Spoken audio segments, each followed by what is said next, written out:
Some major news for former President Trump in one of the key election interference cases against him. A Fulton County, Georgia judge is dismissing 6 counts in the election interference case there. In an order released today, that judge saying that the state failed to find sufficient details for 6 counts of solicitation of violation of oath by a public officer. This ruling stems from Fulton County District Attorney Fonnie Willis accusing Trump and 6 of his co-defendants of illegally trying to persuade numerous state officials to violate their oaths in an effort to overturn the 2020 presidential election in Georgia. So we're joined now by Chief Legal Analyst Khalif Rhodes. So what do you make of the dismissal? These aren't the only charges here, obviously. He has a ton of charges still. I mean, and this is, if you're at home watching, I'll take you to law school as quick as I can, right?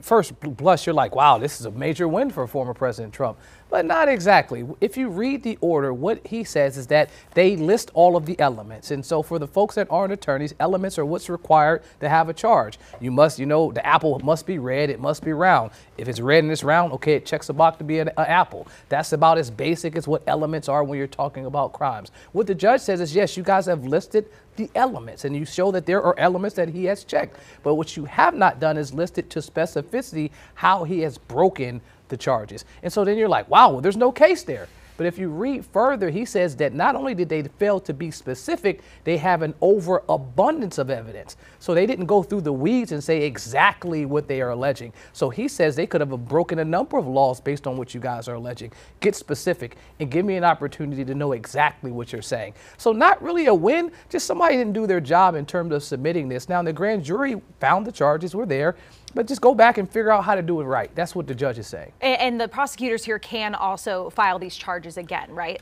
And that's the win that I think for me, yes, he gave them time to go back and file it again. And so remember, he's already said in 2 weeks, which we're at that time frame now, I'll make a decision if I'm going to remove D.A. Willis in her office and dismiss these charges. That's what he said.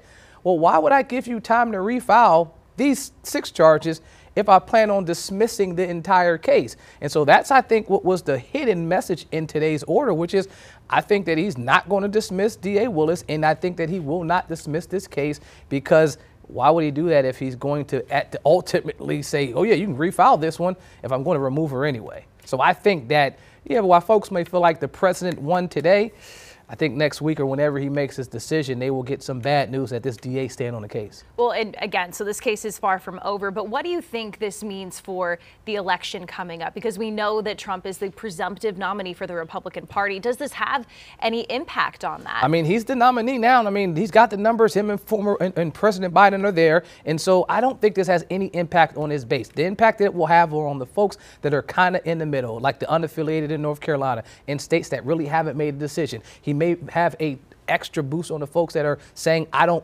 uncommitted to President Biden. So for those folks, I think it will have an impact on him, and folks are watching, patiently to see how these cases turn out. But for his base, those folks in the MAGA base that are supported with him the whole time, they don't care what happens with these cases. They feel like any additional case is another boost to his presidency. It makes him more electable in their eyes. All right. Well, this isn't the only case that Trump is dealing with. So, of course, we're going to keep an eye on what judges say in those cases as well. Khalif, thank you.